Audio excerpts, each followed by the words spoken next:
ായി ഒരു തന്റെ പിതാവിനെ പോലെ തന്നെ ബഹുമാനിക്കാൻ കഴിയുന്ന രാഷ്ട്രീയത്തിലെ ഒരു വലിയ നേതാവിന്റെ ഖബറിടത്തിലേക്കാണ് അദ്ദേഹം പോയത്.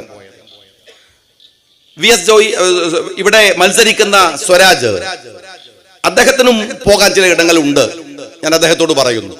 അത് പക്ഷെ ഇങ്ങനെ പോയി അനുഗ്രഹം വാങ്ങാനല്ല. ഒരു കാലത്ത് സഖാവ് പിണറായി വിജയന്റെ ഏറ്റവും അടുത്ത അനുയായിയാവാൻ അദ്ദേഹത്തിന്റെ ബോഡി ലാംഗ്വേജ്, അദ്ദേഹത്തിന്റെ വസ്ത്രരീതികൾ, അദ്ദേഹത്തിന്റെ ഭാഷ, അദ്ദേഹത്തിന്റെ ശൈലിയൊക്കെ കടമെടുത്ത ഒരു കാലമുണ്ടായിരുന്നു പ്രിയപ്പെട്ട സ്വരാജിന്.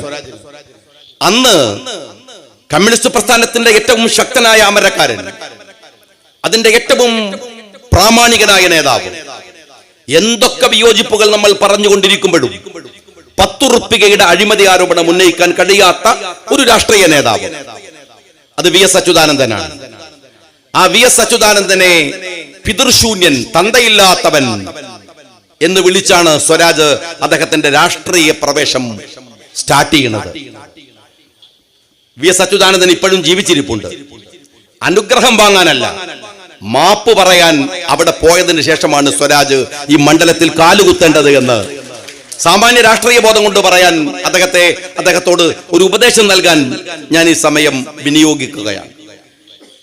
സ്വരാജ് ഓർക്കേണ്ട ഒരു കാര്യമുണ്ട്, അത്രയേറെ വിധേയത്വം കാണിച്ചിട്ടു മറ്റൊരു നേതാവിനെ, സ്വന്തം പാർട്ടിയിലെ തലമുതിർന്ന ഒരു നേതാവിനെ പിതൃശൂന്യൻ എന്ന് വിളിച്ചിട്ടു. അവസാനം മരുമകന്റെ കാര്യം വന്നപ്പോ പുറങ്കാല് കൊണ്ട് ചവിട്ടി തെറിപ്പിച്ചു എന്ന്, അന്ന് ഈ നിലമ്പൂരുകാരനല്ല എന്ന ബോധ്യം മറന്നുപോയി എന്ന് മറ്റൊരു മണ്ഡലത്തിൽ കൊണ്ടുപോയി നിർത്തി തോൽവി ഉറപ്പുവരുത്തി എന്നൊക്കെ മനസ്സിലാവുന്ന ഒരാളാണ് പ്രിയപ്പെട്ട സ്വരാജ് എന്ന് എനിക്ക് നന്നായിട്ട് അറിയാം. ഞാൻ സ്വരാജിനോട് പറയുന്നത്, ഒരു തെരഞ്ഞെടുപ്പിന് വരുമ്പോൾ ആ തെരഞ്ഞെടുപ്പിലെ സ്ഥാനാർത്ഥി അല്ല വിഷയം, ഒരു ചെറിയ ഘടകമാണ് സ്ഥാനാർത്ഥിയാവുക.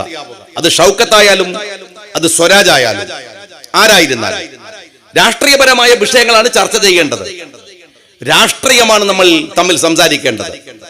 അങ്ങനെയെങ്കിൽ വളരെ പ്രധാനപ്പെട്ട ഒരു വിഷയം, ഈ തെരഞ്ഞെടുപ്പിന് മുമ്പ് ക്ലാരിറ്റി വരുത്തേണ്ടത്, ബോധ്യപ്പെടുത്തേണ്ടത് ഈ രാജ്യത്തിലെ ജനങ്ങളോട് ഒരു ബാധ്യത തീർച്ചയായും സ്വരാജിനുണ്ട്.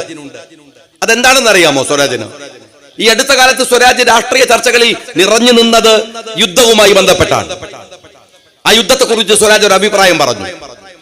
ആ അഭിപ്രായം കേരള രാഷ്ട്രീയത്തിൽ വലിയ ചർച്ചയായി, വലിയ വിവാദങ്ങൾ ഉണ്ടായി. ആ ചർച്ചക്ക് സ്വരാജിന് മറുപടി പറയേണ്ടി വന്നു. ഒരാഴ്ചയുടെ ഉള്ളിൽ സ്വരാജ് അതിനെ വിശദീകരിക്കേണ്ടി വന്നു. കാരണം അത് അത്രമേൽ പ്രധാനപ്പെട്ട ഒരു കാര്യമായിരുന്നു. യുദ്ധം അനാവശ്യമായി ഒരു രാജ്യത്തുണ്ടാകുന്നതിന് നമ്മളൊന്നും അനുകൂലമല്ല.